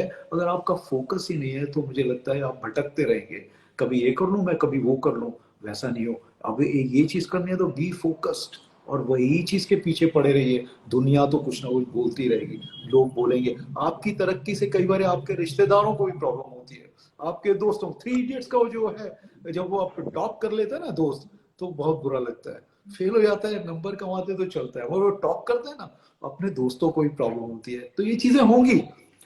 Grow, be out of it, think differently. और जो डिफरेंटली और स्मार्टली सोचते हैं ना, वही आगे बढ़ते हैं। करेक्ट। ये रविंद्र सर ने बहुत इस बात अच्छी कही है। ये वर्ड यूज नहीं कर पाए थे प्रिया हम लोग, कि हार्ड वर्क करने से आपको सक्सेस मिलेगी, नहीं, आपको स्मार्ट हार्ड वर्क करना है। सिर्फ हार्ड वर्क करने से सक्सेस नहीं मिलेगी, आपको स्मार्ट हार्ड वर्क करना है। स्मार्टनेस, आपको क्या करना है, गार्बेज नहीं करनी है, इतनी सारी किताबें नहीं पढ़नी है, आपको सिलेक्टेड बुक्स पढ़नी है, सिलेक्टेड मटेरियल पढ़ना है। और मुझे एक एडवाइस किसी ने दी थी, मैं वो बोलना चाहूंगा दोबारा से सिविल सर्विसेज के बारे में, that you should know something about everything, you should know something about everything and everything about something. ये सिविल सर्विसेज का एक मूल मंत्र होता है। कुछ चीजें पे आप मास्टर होने चाहिए, थोड़ा थोड़ा सब कुछ पता होना चाहिए। और जो रविंद्र सर ने बात कही मोटिवेशन की, तो एक मुझे याद आ रहा है, आपके रविंद्र सर, आपके पोवई का ही एक एग्जांपल है, आईआईटी पोवई का, मुंबई का। Yes. मैं आईआईटी में गया था, किसी मेरा कोई सेशन वगैरह था वहां पर, और वो करके मैं नवीन सर, रात मैं को। आपको एक और चीज यहाँ पे आपको इंटरप्ट कर रहा हूँ। मैं एक चीज जी और बताना चाहता था नवीन सर के बारे में। इन्होंने लगभग 125 लेक्चर्स दिए हैं आईएम्स में, अलग अलग आईएम्स में, स्पेशली आईएम लखनऊ में। काफी समय से ये देते रहे हैं और ये काफी इंटरेक्ट करते हैं लोगों से, बच्चों से, और जो आईएम के स्टूडेंट्स हैं उनसे। Please continue. अरे वो आप सुनिए, मजे की बात सुनिए। तो शाम को मेरे ख्याल से कोई फंक्शन था या कहीं मुझे जाना था, तो मैं बाहर निकला। और आपको पता ही है, मुंबई में आके मैं कभी टैक्सी, वो कार वाले बैठने में मुझे मजा नहीं आता, बिकॉज मुझे वहाँ ऑटो में बैठने का मजा मिलता है, वो यहाँ नहीं हम ले सकते। तो मैंने या ऑटो बुलाया और ऑटो में बैठ के मैं निकल लिया वहां से। तो थोड़ी देर देखा कि एक स्टूडेंट मैंने देखा, पीछे बैकपैक लटकाया हुआ था, और वो भी ऑटो को जाने के लिए बोल रहा था। तो मैंने देखा, तो फिर मैंने कहा रुको, स्टूडेंट है, इससे पूछ लेते हैं, इसको रास्ते में ड्रॉप करने को छोड़ देते हैं। तो उसको मैंने अपने साथ बिठा लिया, और फिर हम लोग बात करते हुए आए। फिर पूछा तुम कहाँ जा रहे हो, तुम कहाँ जा रहे हो? तो उसने बताया कि सर इसी रास्ते पे है, मेरा थोड़ा सा आगे है, आपका पहले पड़ेगा। मैंने कहा प्रीटी गुड, आप बैठो। वो आईटी का ही बच्चा था, और हम लोग फिर रास्ते भर गपशप मारते गए, काफी दूर जाना था। फिर ऑटो वाले को मैंने फुल पेमेंट किया, यानी उस लड़के को जहां तक जाना था उस तक का मैंने फुल पेमेंट किया। मुझे पता है कॉलेज के दिनों में पैसे वैसे नहीं होते, पॉकेट बिल्कुल खाली होती है, so I paid the entire money. और बोला नहीं सर मैं देता हूँ। मैंने कहा नहीं नहीं, तुम नहीं, जब तुम्हारा जॉब लग जाएगा तब तुम मुझे एक ऑटो राइड कराना, ठीक है? बात आई गई हो गई, भूल गए हम लोग। मेरे ख्याल से 2008-9 की बात हो गई। 2013 में उसका फोन आया, सर ऑटो राइड ड्यू है आपकी। मैंने कहा कि बिल्कुल, अब बताओ कि किस खुशी में। बोला सर मैंने भी आईपीएस बन गया, अब मैं भी आईपीएस बन गया। उसने सिविल सर्विसेज क्रैक कर लिया। और हो सकता हो मेरी बात कभी ना कभी आपके इसको देखेगा तो उसको याद आ जाएगा। मैं उसका नाम अभी याद नहीं कर पा रहा हूँ। मेरे ख्याल से 13 या 12 बैच का वो आईपीएस बना। मुझे इतनी खुशी हुई कि वो ऑटो राइड, देखो ये लम्हे होते हैं, मोमेंट्स होते हैं। वो ऑटो राइड मुझे आज तक याद है उसकी, कि उस ऑटो राइड में हमने बहुत सारी बातें की। उसे सिविल्स के बारे में बहुत पूछा मेरे से, तो मैंने उसको बहुत बताया अभी। तो मुझे लगता है शायद उसमें से 1%, 0.1% थोड़ा सा मेरा भी योगदान उसमें रहा होगा। That gives a good kick to us. Ravindra sir. बिल्कुल सही बोला आपने। Knowingly and unknowingly we inspire people. और हमको पता भी नहीं होता हम क्या, हमारे एक्शन से, हमारे कंडक्ट से, हमारे कम्युनिकेशन से हम लोग डायरेक्टली इनडायरेक्टली इंस्पायर करते रहते हैं। और ये हम सबका काम है इंस्पायर कर।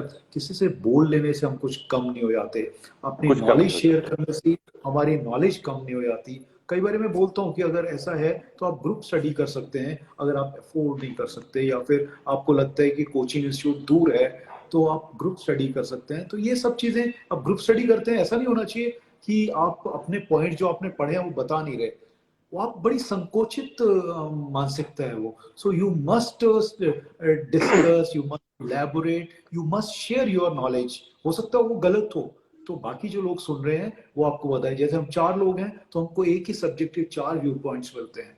अगर हम अकेले पढ़ रहे हैं तो हमको ज्यादा टाइम लगेगा, Get one हम viewpoint. ग्रास्प नहीं कर पाएंगे। ये बहुत चीज मुझे लगता है कि इम्पोर्टेंट है और जरूर इस पे आप सोच के देखिए। जो भी बच्चे आप सुन रहे हैं, I think they will, I think Navneet sir, you agree? नहीं, बिल्कुल, absolutely, I completely agree with you. और मेरे ख्याल से हम लोग ये प्लान कर सकते हैं कि इन्हीं बच्चों के साथ नेक्स्ट सेशन हम लोग थोड़ा सा सिविल सर्विसेज या जो बाकी कॉम्पिटिटिव एग्जामिनेशंस हैं उनकी स्ट्रेटजीज पे बात कर रहे हैं। आज का हमारा सेशन मोरलेस हमारी मेंटल हेल्थ पे रहा है, हमारे मोटिवेशन हम लोग कैसे मेंटेन करें, स्ट्रेस को कैसे लड़ें उससे, उस पर रहा है। But we can definitely focus slightly more कि ड्यूरिंग एग्जामिनेशंस हम लोग कैसे तैयारी करें, और ड्यूरिंग एग्जामिनेशन के चैलेंजेस आते हैं, कई सारे फैमिली चैलेंजेस आते हैं। जैसे फॉर एग्जांपल घर में आपके एग्जाम की तैयारी कर रहे हो, एक शादी आ गई, अब लोग रिलेटिव्स आपको प्रेशर डाल रहे हैं कि आपको शादी में जाना है। तो ये बहुत ही ऐसे डिफिकल्ट क्वेश्चंस होते हैं कि हम जाएंगे तो मेरा 1 दिन खराब होता है, 2 दिन खराब होते हैं, और अगर नहीं जाएंगे तो लोग बुरा मानेंगे। तो ये चीजें जो प्रैक्टिकली हम लोग फेस करते हैं, तो ये सबने फेस करी होती हैं और हम लोग भी फेस करते हैं, और ये सब चीजें सबकी लाइफ में आती हैं। So we have to, real life में कोई भी ऐसा नहीं है जो एलियन है, सब लोग यहीं पैदा हुए हैं, सबके सामने सिमिलर प्रॉब्लम्स होते हैं। Sure sir. Sir I think हमें काफी सारे ऐसे सेशंस, जब भी आप लोग के पास टाइम हो, काफी सारे ऐसे सेशंस करने पड़ेंगे, क्योंकि आज भी काफी सारी बातें होने के बावजूद ऐसा लग रहा है कि अभी बहुत कुछ रह गया है, बहुत सारी चीजें रह गई हैं जो अभी पूछनी है, जो जाननी है। तो मैं आप लोगों से एक लास्ट चीज और पूछना चाहूंगी कि जैसे लोगों के लाइफ में फेलियर्स होते हैं, प्रॉब्लम्स होते हैं, और उसके साथ साथ आपको डिसिप्लिन मेंटेन करना होता है, उसके साथ साथ आपको कंसिस्टेंसी मेंटेन करनी होती है अगर आपकी लाइफ में कोई गोल होता है। तो वो कैसे किया जाए? बिकॉज जब प्रॉब्लम्स होती है वो आपको कहीं ना कहीं डिस्ट्रैक्ट करते रहते हैं, वो आपको, फेलियर्स अगर आपकी लाइफ में आते हैं तो वो कहीं ना आपको नीचे खींचते रहते हैं कि अभी हमसे नहीं हो पाएगा, लेकिन आपको कंसिस्टेंसी भी मेंटेन करनी है। तो उनके होते हुए हम कैसे वर्क करें अपने गोल के टुवर्ड्स? Sir, Ravindra sir. मुझे लगता है कि नवनीत सर ने इस पे काफी अच्छा पहले ही बोला। मैं सुनना चाहता था कि किस तरह से हम अपनी कंसिस्टेंसी मेंटेन करें, या फिर जो चीजें हमको नीचे खींच रही हैं, जो गिरा रही हैं, डिमोरलाइज कर रही हैं, तो उसको हम कैसे फाइट करते रहें। देखिए, ये पास फेल, सक्सेस और फेलियर, ये दोनों साथ साथ चलते हैं। मगर फेल होने के बाद में हम रुक गए हैं क्या, या हमने उससे कुछ सीखा नहीं है क्या, ये चीज बहुत इंपॉर्टेंट है। देखिए, हम जब एक एक रास्ते पे चल रहे हैं, हमको बहुत सारी ऑब्स्टेकल्स आएंगी। जैसे मैंने पहले ही बोला है, suppose there is a stream और अ रिवर फ्लोइंग, उसके सामने जो भी ऑब्स्टेकल्स आती हैं, या तो उसके ऊपर से ऊपर से जाता है, या सर्कमवेंट करके वो अपना रास्ता बनाते हुए चलता है। उसका गोल फिक्स है कि मुझे वहां पहुंचना है। रिवर का क्या होता है, ओरिजिन से लेके वो इट मर्जेस विद द सी और इन द लैंड समवेयर, उसका गोल है वो। बट उसके ऑब्स्टेकल्स की वो रुकती नहीं है, तो वो चलती रहती है। तो ऐसे ऑब्स्टेकल्स, फेलियर आते रहेंगे, तो उससे एक तो रुकना नहीं है, उससे सीखना है। और सीखना कि मैं अपने आप को कैसे इम्प्रूव कर सकता हूँ। मान लो फर्स्ट अटेम्प्ट में नहीं होता, अगर आपका गोल है कि आपको करना है, तो आप किस चीज में कम रह गए? कुछ कोचिंग की जरूरत है क्या, या आपने आपकी आपकी जो तैयारी थी वो आपने स्मार्टली की कि नहीं की, या कोई चीज की कमी रहेगी, या मैं ग्रुप स्टडी कर सकता था क्या, या कुछ बुक्स नहीं पढ़ पाया मैं, वो सब चीजें उसमें करनी चाहिए। बट फेलियर से रुकना नहीं है, ये मैं आप लोगों को कहना चाहूंगा, जो कि बहुत इंपॉर्टेंट चीज है। मैं भी रुक सकता था फर्स्ट अटेम्प्ट के बाद में, सेकंड के बाद में भी रुक सकता था, बट नहीं, मेरा क्योंकि मेरा गोल फिक्स था मेरे डैड, मेरी मोम, उन्होंने बोला था। एक दिन मैं बताता हूँ कि जब मेरा अटेम्प्ट में फेल हुआ, सेकंड अटेम्प्ट में, तो मैं और मेरी माँ, हम लोग रो रहे थे, मतलब ऐसा क्यों हुआ, we were crying, but she was I so can supportive कि कोरिलेट। बेटा, हाँ, तो उसने बोला बेटा तू करना, तूने नौकरी छोड़ दी ना, हमने कुछ बोला तेरे को, तू कर रहा है, कोशिश कर रहा है, हमको मालूम है, तू ऊपर अकेला रहता है बरसाती में, मैं अपनी चाय बनाने के लिए नीचे आता था, उनको किसी को डिस्टर्ब नहीं करता था, चाय सेम बना के थिंग। ऊपर चला जाता। तो देखिए ये सब चीजें हैं। तो वो सब करते रहते, उनको विश्वास था मेरे ऊपर, मुझे विश्वास था अपने ऊपर, और वो अनकंडीशनल प्यार होता है उन लोगों का। बस ये चीजें समझने की जरूरत है। अगर आप में ये चीज है, फेलियर आएगा ना, लड़ेंगे ना उससे। अगर अभी उम्मीद छोड़ दी जो आईएएस आईपीएस या कुछ भी आप बनेंगे, फिर क्या करेंगे? बहुत सारी अड़चन आती है आपको जॉब करते हो। तो ये तो एक स्टेप है, सीखो और आगे बढ़ो। वो कहते हैं ना कि लहरों से डर के नौका पार नहीं होती, कोशिश करने वालों की कभी हार कभी नहीं हार होती। नहीं होती। तो ये बहुत जरूरी है। नवनीत सर। नहीं, बिल्कुल। अभी रविंद्र सर, आपकी बात से मुझे अपनी यादें ताजा हो गई। मैं भी ऊपर रहता था। ऊपर एक छोटा सा, बहुत छोटा सा किचन साइज का एक रूम था, एक स्लैब पड़ी हुई थी। वही स्लैब मेरी मेज की तरह पढ़ाई पे काम करते थे। फिर जब ठंड हो जाती थी, बहुत ठंडी हो जाती थी, तो फिर एक मैं कभी शेयर करूंगा, मेरे भतीजे ने ना वो जो मेज और कुर्सी जिसमें मैंने पढ़ाई करी हुई थी, वो संभाल के रखी हुई है। तो वो मात्र मात्र जो टेबल थी, वो टेबल हम लोगों ने जुगाड़ लगा के बनवाई थी। मीनिंग भाई, नई टेबल लेने का पैसा नहीं था कि अब महंगी पड़ेगी। जो लोग कहते हैं ना रिसोर्सेस कम है, वो एक एक्सक्यूज ढूंढने की कोशिश करते हैं कि मेरे पास ये नहीं वो नहीं है। उनसे मैं कहूंगा आप मेरी मेज देखना। एक टीन का हमारे पास एक टुकड़ा पड़ा हुआ था। टीन का एक होता है ना जो रैक्स बनती हैं, एक वो पड़ा हुआ था। तो हम लोगों ने अकल लगाई कि इसमें अगर लकड़ी के नीचे 4 पाए लग जाए तो मेरी मेज बन जाएगी। तो 30 रुपए खर्च करके वो मेज मैंने बनवाई थी। और उस पर अगर जोर से अगर हम हाथ रखते तो टन की आवाज आती थी, क्योंकि वो टीन होती है ना, ऐसे ऐसे हिलती रहती है। वो मेज आज भी रखी हुई है। और लकड़ी की एक मेज, एक कुर्सी, वो मेरी पढ़ाई होती थी। That's it. वही मेरे रिसोर्स थे, इसके अलावा कोई रिसोर्स नहीं था मेरे पास। तो वो चीज मैं आपको जरूर दिखाऊंगा। और कोशिश करूंगा कि अगली बार वो है नहीं हमारे पास, मैं मंगा लूंगा उसको, लखनऊ मंगा लूंगा। और उसको मैं लाइव दिखाऊंगा, उसी पे बैठ के आपके साथ चर्चा करूंगा कि ये एक्सक्यूज मत ढूंढिए, ये नहीं है वो नहीं है। देखिए, एक्सक्यूज ढूंढना शुरू कर देंगे ना, आपको हर चीज में एक्सक्यूज मिल जाएगा। जो सक्सेसफुल लोग होते हैं ना, वो एक्सक्यूज नहीं ढूंढते। वो उनको उनको पता है मुझे पाना है, कैसे पाना है, आई विल मेक माई वे, चाहे जैसे भी हो। क्योंकि एक्सक्यूज आपको सुनाने हैं, हकीकत ये एक्सक्यूज कोई सुनेगा नहीं। Nobody gives a damn to excuses. आप बोलते रहिए, एक्सक्यूज सिर्फ अपने आप को कन्विंस करने के लिए होते हैं। Nobody is really keen to listen excuses. और रविंद्र सर, जो आपने बात कही, ये मेरा बहुत बड़ा मोटिवेशन है, जो मेरी मदर ने बचपन में सिखाया था। नदी का एग्जाम्पल दिया था उन्होंने। और मैं बड़ा लड़ंग था, लड़ाई वड़ाई करता था, बहुत जल्दी जल्दी कूद फान करता था। तो उन्होंने ये कहा था कि बेटा नदी को देखो, नदी गंगा नदी को देखो, इतनी बड़ी क्यों है? क्योंकि वो लड़ती नहीं है। तो मैं समझ नहीं पाया था उनकी बात, तो फिर उन्होंने समझाया, देखो उसके सामने पत्थर आता है, रॉक आती है, तो वो लड़ती नहीं है, तो रास्ता बदल के आगे बढ़ जाती है, क्योंकि उसको बढ़ना है, लड़ना नहीं है, बढ़ना है आगे। तो मैं तो खुराफाती बालक। तो मैंने कहा अच्छा माता ये बताओ माँ, कि अगर एक रॉक के सामने दूसरी रॉक आ जाए तो रिवर क्या करेगी? तो उन्होंने कहा उसको भी बदल के चली जाएगी, उसको क्या है, उसको तो रास्ता चेंज करना है। लेकिन मैं तो शैतान बालक, मैंने कहा अगर चारों ओर से पत्थर घेर ले, उसको बड़े बड़े पहाड़ घेर ले, तो नदी क्या करेगी? ये मैं बहुत छोटा था, 6-7 साल का। तो मेरी माँ ने थोड़ी देर सोचा, और फिर सोच के उन्होंने एक बात कही। शी वाज जैप्ड कि यार इसका जवाब मैं क्या दूं। पहले तो मुझे लगा देखो मैं जीत गया। लेकिन माँ ने सोचा, उन्होंने कहा कि नदी को अगर चारों ओर से घेर लोगे ना, तो नदी अपना कद बढ़ाएगी और पहाड़ों को रौंदते हुए उसके ऊपर से निकल जाएगी, उसको रोक नहीं सकते। जिसको चलना है, जिसको बढ़ना है, उसको कोई रोक नहीं सकते। लड़ना नहीं है, बढ़ना है। तो ये उनकी बात मेरे जहन में हमेशा रहती है। तो अभी सर ने बात कही तो मुझे याद आ गई बचपन की बात। तो बहुत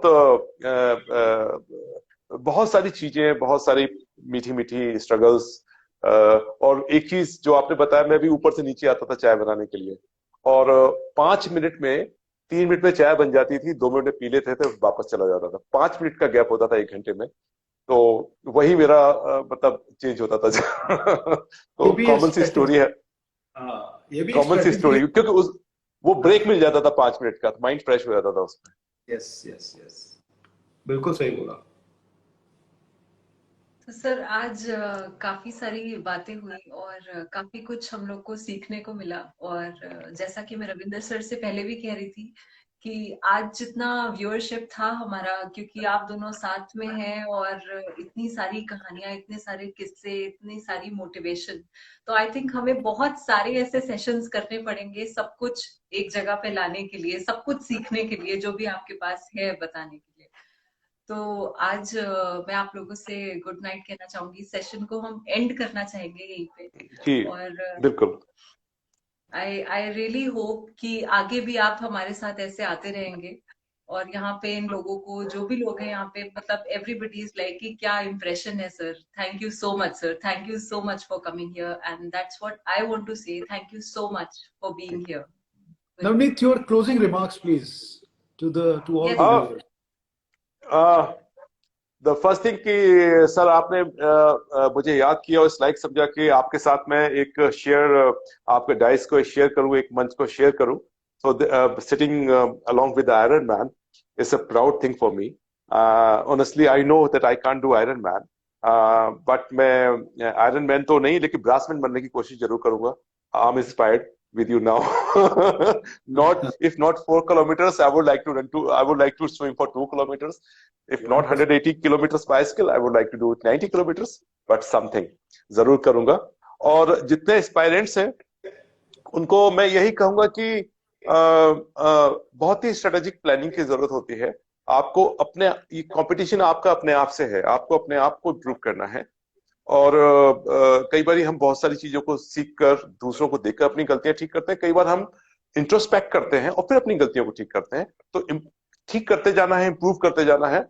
और मैंने जो बात कही स्ट्रेटेजी की, वो इसलिए जरूरी है कि अगर पेड़ काटना है और आपके पास एक कुल्हाड़ा है और कुल्हाड़े से आप पेड़ काट रहे हो, नहीं कट रहा है, एट द सेम टाइम अगर आप सोचो कि मैं उस कुल्हाड़े का एक्स का जो एज है उसको मैं शार्पन कर लूं, that is called making the strategy.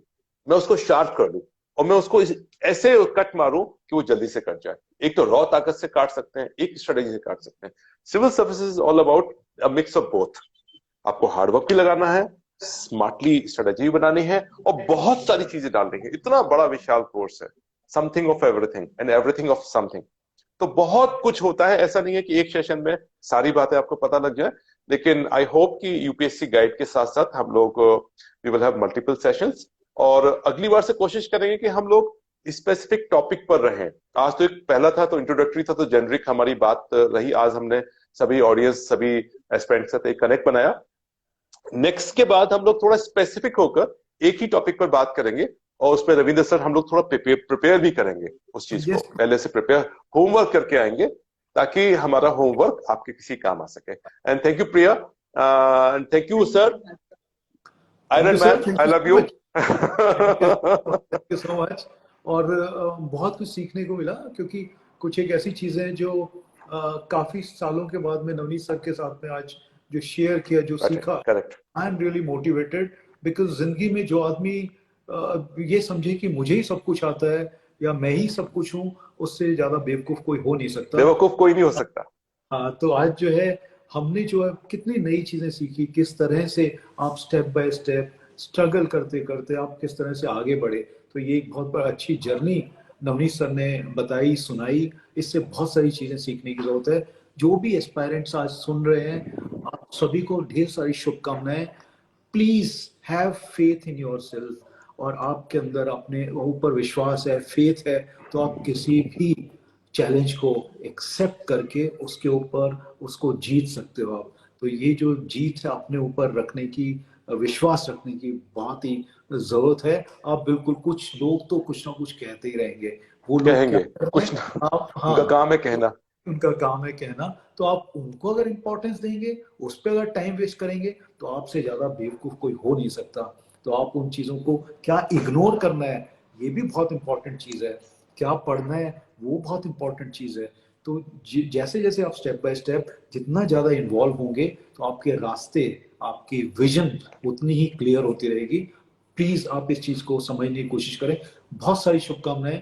और यूपीएससी गाइड आपका भी बहुत बहुत धन्यवाद। Priya, thank you so much for being so patient, you heard both of us. Last thing, आज Basant It was Panchami my है। pleasure, sir. आज बसंत पंचमी है और मैं पंजाब में बैठा हुआ हूँ, गुरदासपुर में। तो बसंत पंचमी की पंजाब से सबको बहुत बहुत शुभकामनाएं। आप बहुत अच्छा करें लाइफ में, और लाइफ में कभी ना कभी एक बार हमारे जितने एस्पायरेंट्स हैं उनके साथ हम लोग कभी टकराएं, या हम लोग कोई ऐसी चांस बनाए जहां हम लोग टकराएं, एक साथ बैठे, चाय पिए, गपशप मारें, और आपके हम रिव्यूज सुने, जिंदगी को मीठा बनाएं, और ऐसे ही प्यारी सी जिंदगी चलती रहे, हम सबकी हेल्प कर पाए। यही शुभकामनाएं। Thank you so sir much. Actually जब हम लोग जब कहीं पे पहुंचते हैं, किसी एक जगह पे, किसी एक पोजीशन पे पहुंचते हैं, तो वो पोजीशन हमारी मेहनत होती है, हमारा डेडिकेशन होता है, वहां पे जाके कुछ ना कुछ काम करते हैं। लेकिन हम जब उधर पहुंच के कुछ बहुत अलग काम करते हैं, अच्छा काम करते हैं, अपनी रिस्पॉन्सिबिलिटीज को सही से निभाते हैं, तो हम बहुत सारे और लोगों के लिए इंस्पिरेशन बन जाते हैं। और आप उसी तरीके से हैं हमारे लिए। और आज मुझे बिल्कुल एक शिष्य जैसी फीलिंग आ रही थी, और ऐसा लग रहा था दो दो गुरु बैठे हैं सामने और मुझे सुनना है। बहुत अच्छा लगा सर, बहुत अच्छा लगा। Thank you so much, thank you so thank much, you so really. Much. God bless God you. Bless you, God bless you, God bless you. Thank you sir, good night sir. Bye. Good night, good night.